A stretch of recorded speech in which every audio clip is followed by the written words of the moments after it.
সোমবার ১ সেপ্টেম্বর বিদ্যালয়ের হলরুমে Charmahalla welfare trust UK সহসভাপতি জসিমউদ্দিনের অর্থায়নে অনুষ্ঠানে শিক্ষার্থীদের হাতে শতাধিক ছাতা তুলে দেন অতিথিরা। মোহাম্মদ তাজিদুল ইসলামের রিপোর্টে বিস্তারিত জানাচ্ছেন সাফিনা বিনতে নাসির। ছাতক উপজেলার চরমহল্লা বাজার উচ্চ বিদ্যালয়ে প্রবাসীর অর্থায়নে শিক্ষার্থীদের মাঝে ছাতা বিতরণ কর্মসূচি পালিত হয়েছে। সোমবার ১ সেপ্টেম্বর বিদ্যালয়ের হলরুমে চরমহল্লা ওয়েলফেয়ার ট্রাস্ট ইউকের সহসভাপতি জসিমউদ্দিনের অর্থায়নে অনুষ্ঠানে শিক্ষার্থীদের হাতে শতাধিক ছাতা তুলে দেন অতিথিরা।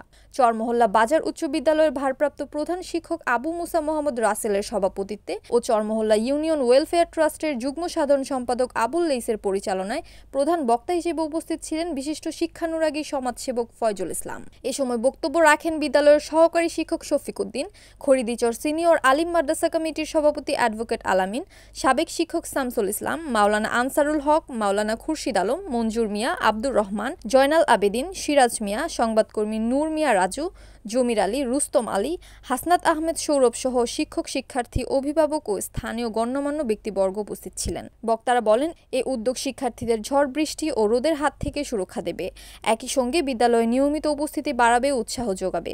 বিদ্যালয়ের কর্তৃপক্ষ জানান, জসিমউদ্দিন দীর্ঘদিন ধরে প্রবাসে থেকেও দেশের শিক্ষা ও মানব কল্যাণে অবদান রেখে চলেছেন। এই উদ্যোগে শিক্ষার্থীরা বর্ষা মৌসুমে উপকৃত হবে এবং স্কুলে যাওয়া আরও সহজ হবে। মোহাম্মদ তাজিদুল ইসলাম, NAN টিভি, নিউজ ডেস্ক।